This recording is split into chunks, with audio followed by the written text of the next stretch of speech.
Oke, konten ini saya lanjut mengenai restorasi dan modifikasi Jupiter Z 2045 TP warna kuning asli ya. Untuk kemarin sudah dibahas untuk review rangka dan bodi. Sekarang sesuai janji saya yang mencapai 1000 subscriber akan lanjut ke part 2, yaitu restorasi dan modifikasi bagian kaki-kaki.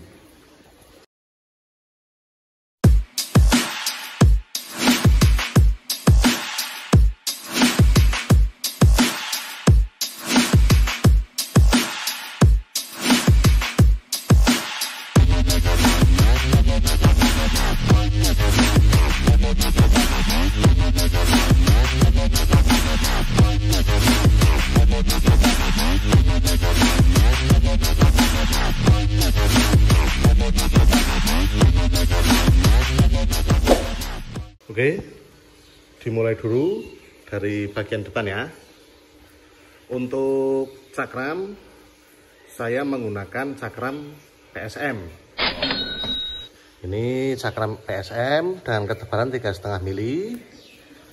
Ukurannya 280.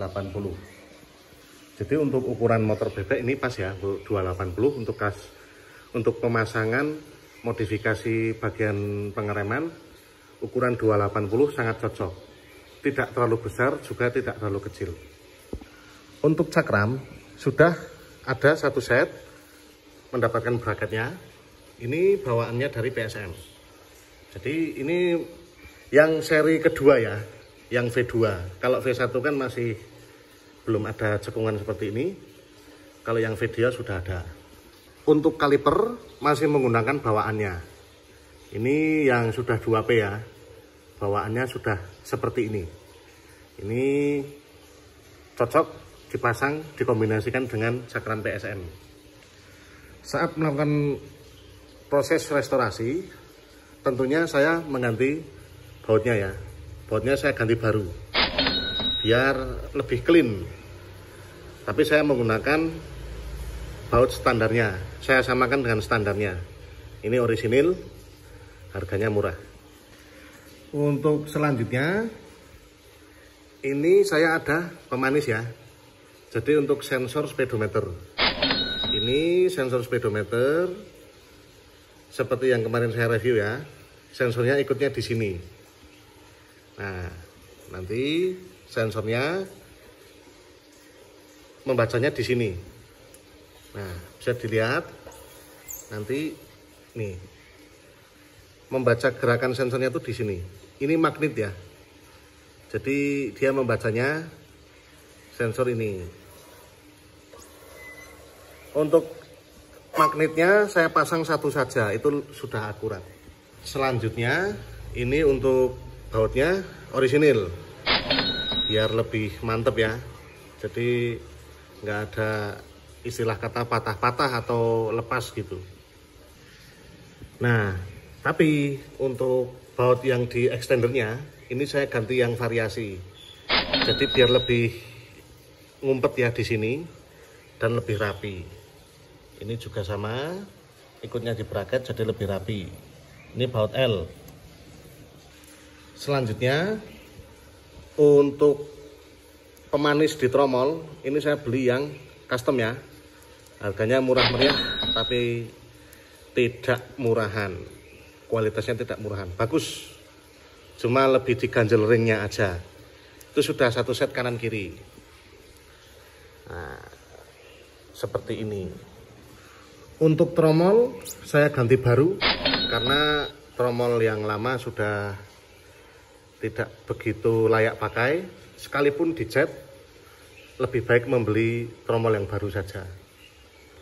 Untuk tromol orisinil, jadi sudah tidak perlu dipertanyakan kualitasnya. Untuk asnya, as roda depan saya ganti baru.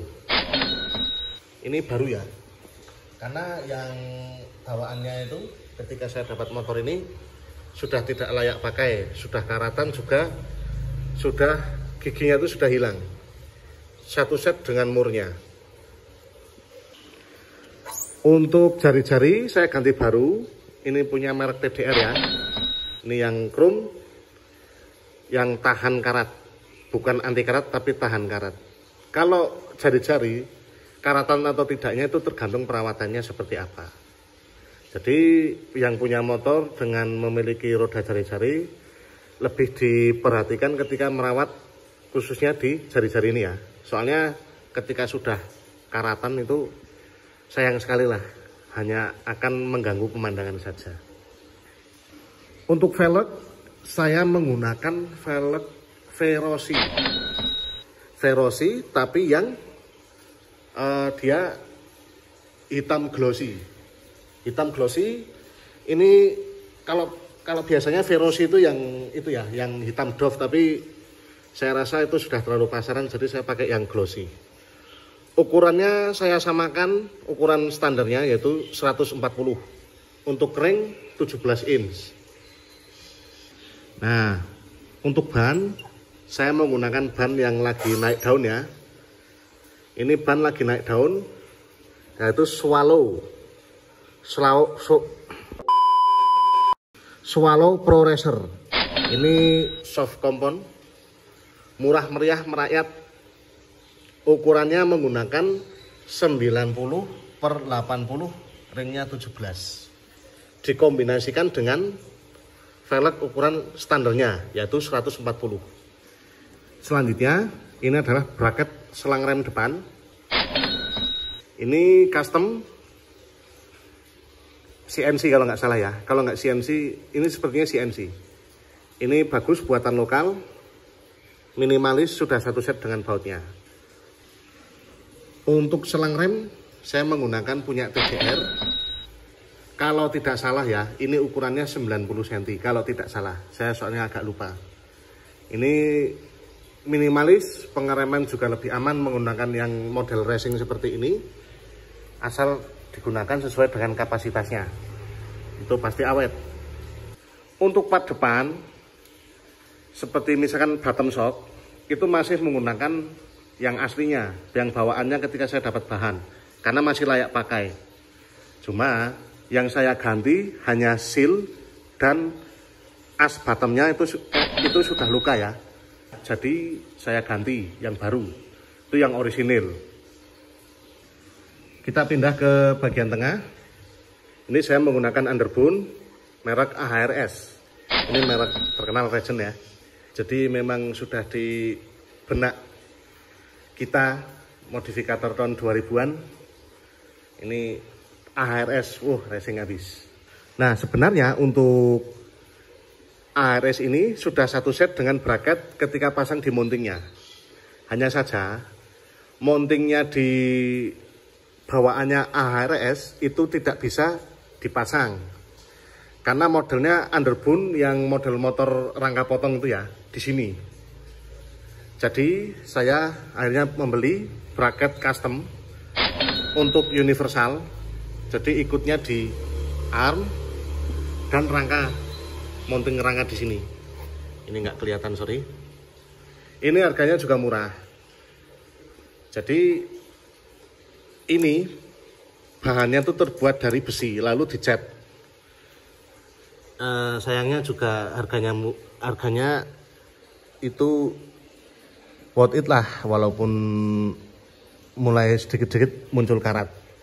Finishingnya soalnya nggak begitu diperhatikan, tapi untuk kekuatan bagus. Ketika pembelian underbone AHRS itu tidak menggunakan itu tidak mendapatkan tiang remnya. Nah, ini saya beli terpisah. Jadi belok gini memang sudah dirancang. Ini buatan lokal, berfungsi dengan baik. Selanjutnya, ini saya membeli bracket knalpot. Ini bahannya kalau nggak salah bahan billet. Kalau nggak billet ini aluminium ya, kalau nggak salah. Bagus, ringan, kuat. Saya beli yang ukuran 35 cm kalau nggak salah. Untuk underbone bagian kiri juga sama, hanya saja mendapatkan ini. Dan untuk operan presneling Udah satu set ya. Cuma kalau buat saya ini masih kurang panjang, jadi harus dibelikan lagi yang model ada setelannya itu ya. Gitu. Kita pindah ke bagian belakang. Untuk shock breaker, ini saya menggunakan merek Red It tapi yang model Kayaba. Ukurannya saya ikutkan standarnya, yaitu 280 mili. Jadi kalau ditinggikan lagi, saya rasa itu mengurangi estetika ya. Jadi beli yang replika ya, bukan yang imitasi atau KW. Ini Red It replika Kayaba. Buat nongkrong juga nggak begitu memalukan, tapi di fungsinya juga dapat. Karena ini shocknya sudah ribbon, tendangan baliknya juga nggak begitu, kalau istilah Jawanya itu nggak begitu jeplak gitulah. Buat nekung-nekung enak, tapi kalau menurut saya masih perlu di ribbon lagi, biar lebih bisa disesuaikan dengan kebutuhan kita. Selanjutnya kita pindah ke bagian arm. Ini untuk arm saya pakai yang Super Track ya. Super Track versi kedua yang modelnya sama seperti B Pro. Ini yang sering menjadi pertanyaan rekan-rekan. Sudah pakai underbone kok masih bisa pakai standar samping? Nah, ini saya menggunakan standar samping. Ini pakai yang universal, tapi ikutnya di post tab. Post tabnya kan harusnya kan ada besi yang ke sini ya. Tapi itu saya potong, hanya saya sisakan di baut 4 itu dan dudukan standarnya ya, agar bisa digunakan standarnya. Tapi sayang sekali karena kualitas dari post tab-nya kan saya beli yang KW, jadi tidak begitu ini. Ini sangat berbahaya, bikin jatuh ini kalau di standar kalau nggak diamati betul-betul ya. Untuk standar menggunakan ukuran 23 cm. Jadi masih aman, tapi kualitasnya nggak begitu bagus. Sudah mulai muncul karat ya. Oke, kita pindah ke roda belakang. Untuk tromol belakang, saya menggunakan tromol asli. Tapi saya ganti ya. Tapi ini ori. Jadi tidak perlu dipertanyakan kualitasnya. Kalau part-part yang penting seperti ini, diusahakan yang orisinil atau yang mereknya yang bagus, yang kuat, karena ini sudah menyangkut keamanan. Jadi kalau ketika barangnya, mohon maaf, murah, itu juga kualitasnya dipertanyakan, lebih baik tidak usah. Untuk tromol-tromol seperti ini harus pakai yang orisinil. Selanjutnya, saya menggunakan jari-jari merek TDR ya. Ini chrome, jadi tahan karat, tergantung perawatan ya. Untuk tromol saya beli sekalian dengan nap gearnya. Jadi untuk yang ketika saya dapat bahan itu sudah nggak layak pakai, sudah pecah. Jadi bautnya cuma 3 gitu. Itu kan sekalian diganti nggak masalah. Itu yang orisinil. Tidak lupa juga saya ganti dengan ini drum brake-nya ya. Saya ganti yang baru. Sekedar informasi, kalau yang 5TP 2004 tromolnya kan yang kecil. Jadi saya beli tromol belakangnya itu yang Jupiter besar, yaitu Jupiter yang burung hantu. Sekalian karena saya suka yang besar-besar ya. Kalau yang tromol belakang itu, kalau pakai yang tromol kecil saya lihat tuh kurang bagus. Juga pengeremannya menurut saya juga kurang. Saya beli satu set ini dengan tromolnya. Selanjutnya untuk penahan drum brake-nya saya beli yang merek CLD. Bagus ya ini ya. Minimalis juga ringan.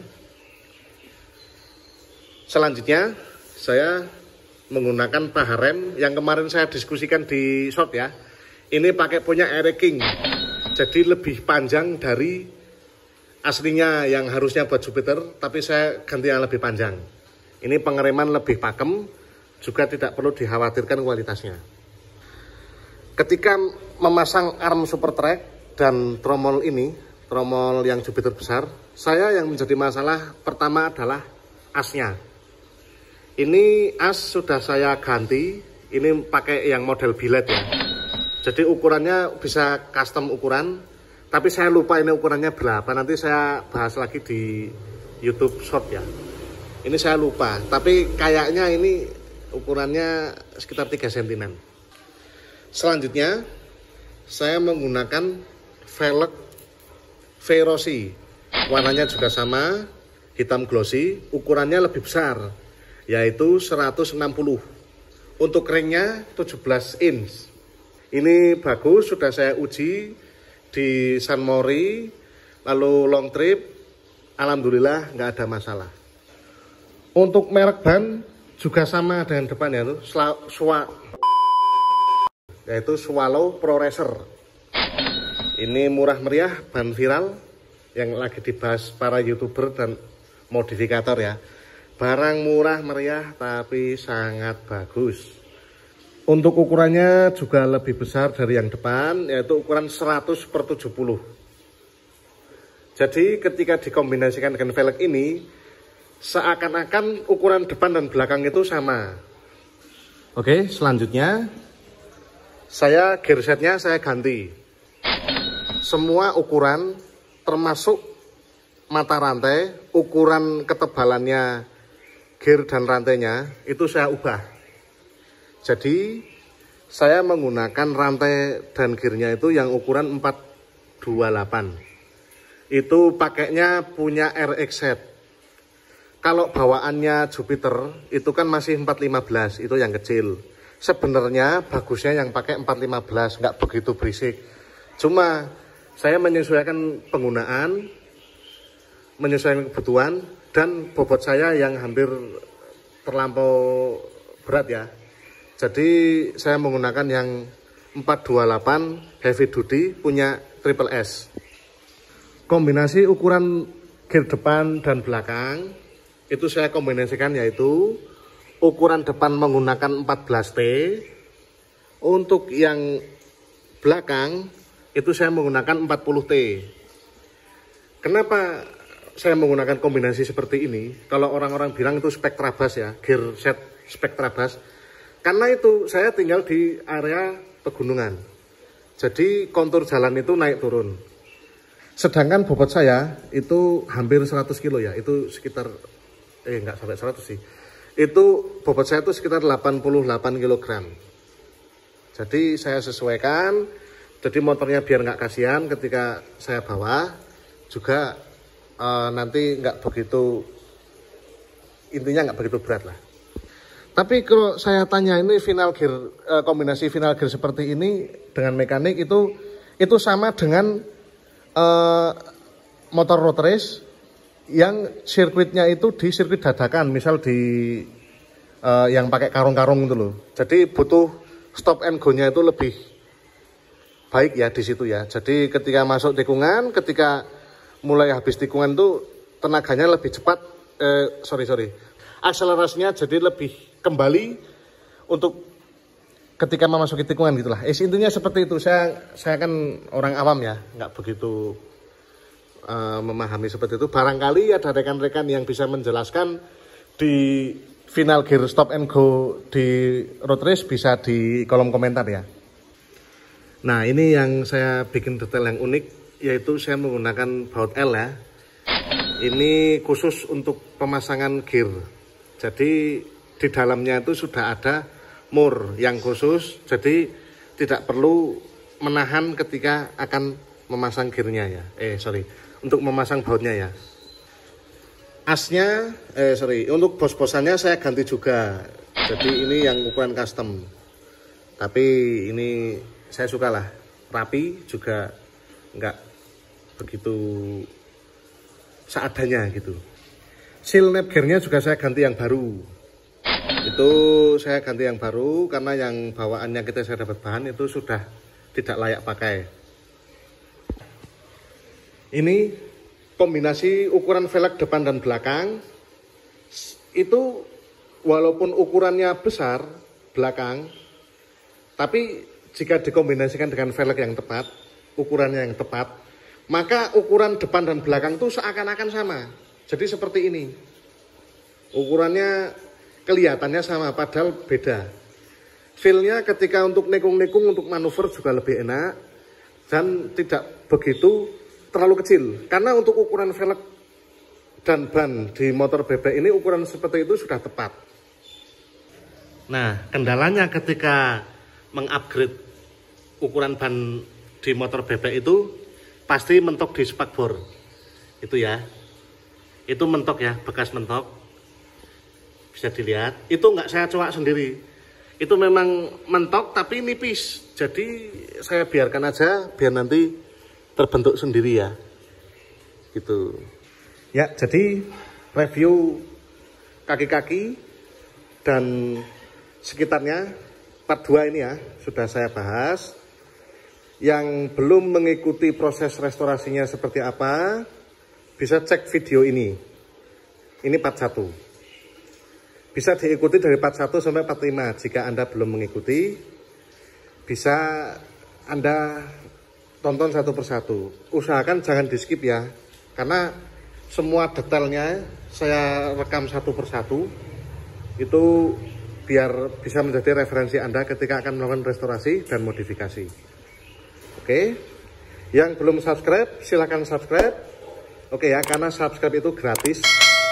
Semoga menjadi inspirasi bagi rekan-rekan yang ingin membangun atau melakukan yang serupa dengan motor Anda. Oke, terima kasih yang sudah menonton. Salam sehat selalu.